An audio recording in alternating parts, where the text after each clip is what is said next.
من التهاب العصب الخامس، تمام. علاجه ايه؟ التهاب العصب الخامس ده للناس ما تعرفش، هو العصب الخامس ده العصب المسؤول عن الإحساس في الوجه. هو اه، مقسم إلى يعني إيه؟ العصب الخامس في الوجه. ده طالع ليه 3 فروع، فرع 2 3 واخد الوجه كله. تمام.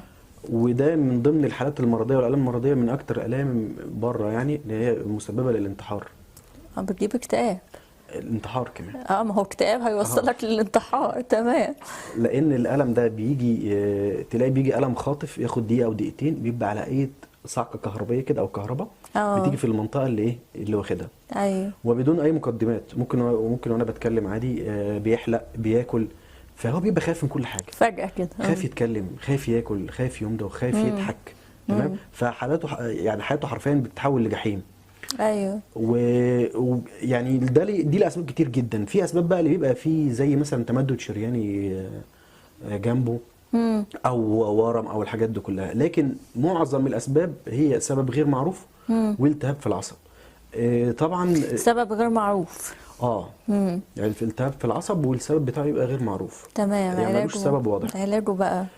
ده علاجه ان احنا العين بيدخل العمليات، وبنبدا نخش بإبر صغيره من هنا نوصل للعصب. تمام. بنج موضعي طبعا. ايوه. وبنعمل تردد حراري للعقده العصبيه اللي رايحه العصب ده، وبيدي نتائج جميله جدا يعني. تمام.